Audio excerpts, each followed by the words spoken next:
Hi hello నమస్తే welcome to Sai Manoj channel. వచ్చేసానండి ఒక కొత్త రెసిపీతో మళ్ళీ మీ ముందుకి. ఆహా, చూస్తుంటేనే నోరూరుతుంది కదా. అర్జెంటుగా ప్రాసెస్లోకి వెళ్దాం. తర్వాత కర్రీ పేరు ఏంటని చెప్తాను నేను.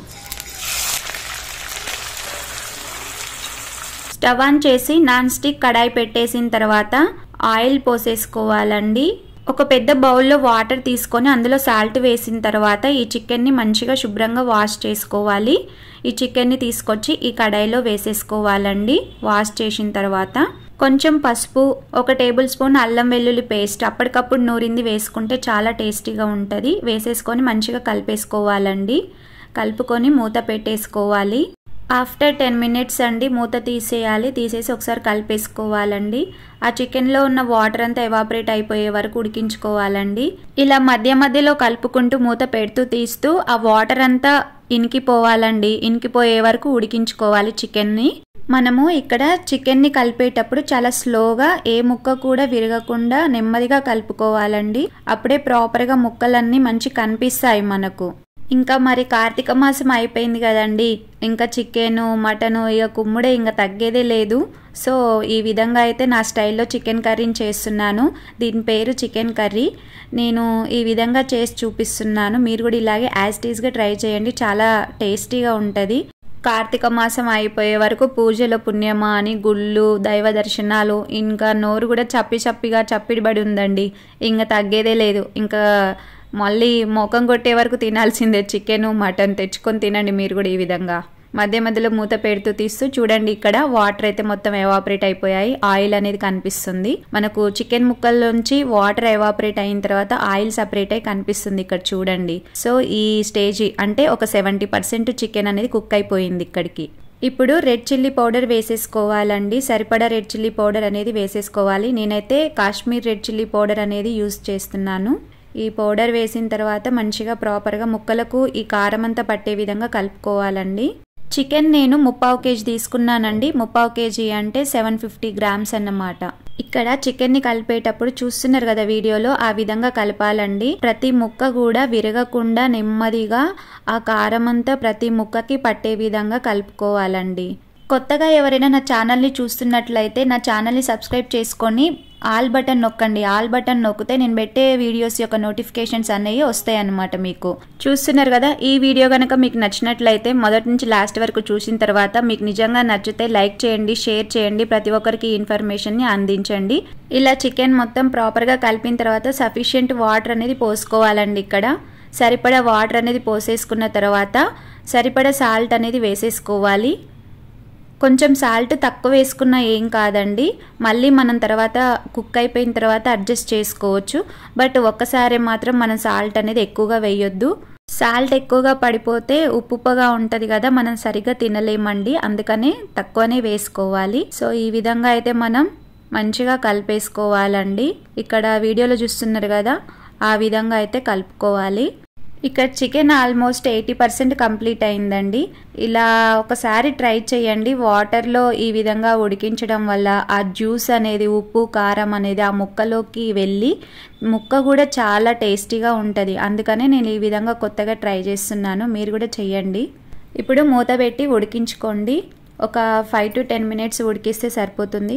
చూడండి ఇక్కడ ఎలా ఉందో. ఆహా, చూస్తుంటేనే నోరూరుతుంది కదా అండి. సో మీరు కూడా ఇట్లా చేసుకొని తినండి. ఇంకా ఉంది ప్రాసెస్, ఇంకా అయిపోలేదు. ఇది కంటిన్యూ అవుతుంది. వీడియో అంతా చూస్తూనే ఉండండి, స్కిప్ చేయొద్దు ఎక్కడా కూడా. ఒకసారి ఈ విధంగా మూత తీసిన తర్వాత ప్రాపర్గా కలుపుకోండి. చికెన్ అంతా ఉడకడం అయింది కాబట్టి ఇక్కడ హర్రీబర్రీగా ముక్కల్ని అయితే కలపొద్దండి. చాలా స్మూత్గా హ్యాండిల్ చేయాలి. సో చూస్తున్నారు కదా, ఇక్కడ ఇలా అయితే రావాలి. ఇలా ఈ స్టేజ్కి వచ్చిన తర్వాత అంటే ఒక 90% కంప్లీట్ అయింది చికెన్ ఉడకడం. ఇప్పుడు చూడండి ఎలా ఉందో. ఇక్కడ లెగ్ పీస్ చూపిస్తున్నాను. ఈ విధంగా ఉండాలి ఉడకడం అనేది. సో ఇప్పుడు నేను ప్రమోషన్ అయితే కాదు, ఎవరెస్ట్ గరం మసాలా అయితే యూస్ చేస్తున్నాను. ఇంట్లో ఉందని చెప్పి ఒక టేబుల్ స్పూన్ వేస్తున్నాను. ఇది ఆప్షనల్, ఇష్టం ఉంటే వేసుకోవచ్చు, లేకుంటే లేదు, స్కిప్ చేయొచ్చు.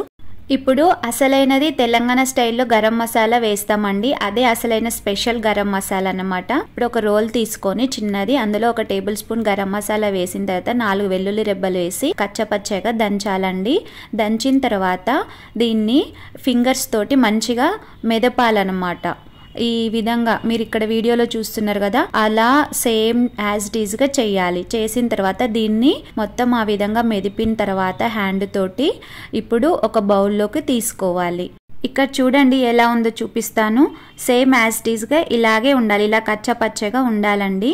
ఇప్పుడు చికెన్ అనేది మొత్తం ప్రాపర్గా ఉడికిపోయిన తర్వాత ఇంకా మనం స్టవ్ ఆఫ్ చేస్తామనే ముందు ఈ గరం మసాలా అనేది వేసేసేయాలి. ఇక ఆల్మోస్ట్ స్టవ్ ఆఫ్ చేసినాం అనుకున్న నో ప్రాబ్లం. అండ్ అలాగే కొంచెం పుదీనా ఆకులు వేసేసుకోవాలి. నాకు కొత్తిమీర అవైలబుల్గా లేదు, అందుకే నేను వేయలేదు. ఆప్షనల్ అండి, ఉన్నవాళ్ళు వేసుకోవచ్చు. నా స్టైల్లో గరం మసాలా నేను ఎలా ప్రిపేర్ చేశానంటే ధనియాలు, దాల్చిన చెక్క అండ్ లవంగాలు ఈ 3 లైట్గా గోల్డెన్ కలర్ వచ్చే విధంగా ఫ్రై చేసి ఆ మూడింటిని మనం ఒక రోల్లో వేసి మంచిగా దంచనైనా దంచాలి, లేదంటే మిక్సీలో వేసుకొనైనా గ్రైండ్ చేసుకోవాలి. సో ఈ విధంగా తెలంగాణ స్టైల్ గరం మసాలా వేసేసుకున్న తర్వాత మంచిగా ఒకసారి ప్రాపర్గా ముక్కలకు ఆ మసాలా అంతా పట్టే విధంగా కలుపుకోవాలి.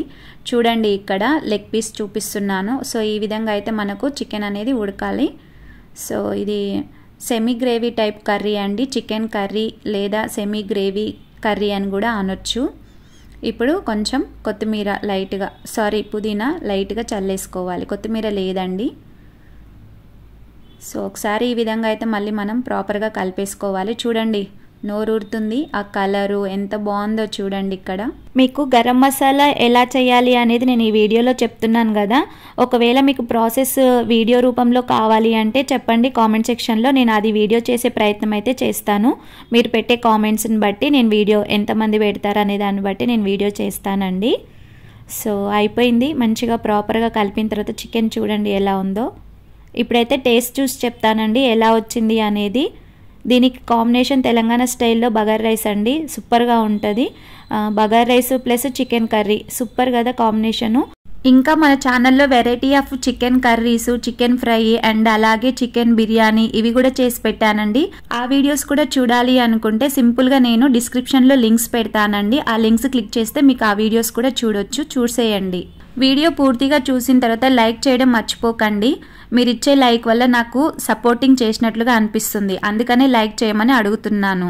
ఇలా నాన్ వెజ్లో ఆనియన్స్ అండ్ లెమన్ పెట్టుకొని తినే అలవాటు ఎంతమందికి ఉంది అనేది కామెంట్ సెక్షన్లో చెప్పండి. నాకైతే నాన్ వెజ్ అంటే చాలు, ఆనియన్ అండ్ లెమన్ లేకపోతే అసలు తినాలి అని అనిపించదండి. చికెన్ చూడండి ఎంత ప్రాపర్గా ఎలా కుక్ అయిందో, సూపర్గా ఉడికింది. సో ఈ విధంగా ఉడికించుకోవాలి మనము. మీకు ఒక విషయం చెప్పాలనుకుంటున్నానండి, నా ఛానల్ని నా కుకింగ్ని సపోర్ట్ చేస్తున్న మీ అందరికీ ప్రతి ఒక్కరికి పేరు పేరున ధన్యవాదాలు తెలుపుకుంటున్నానండి. నేను ఇక్కడ ఒక ఇన్ఫర్మేషన్ చెప్పాలనుకుంటున్నానండి యూట్యూబ్ రిలేటెడ్గా. యూట్యూబ్లో మనము వీడియోస్ పెట్టేటప్పుడు కొంతమందికి వాయిస్ ఓవర్ ఇవ్వడంతో పాటు మ్యూజిక్ కూడా యాడ్ చేయాలి అని ఉంటుంది కదా.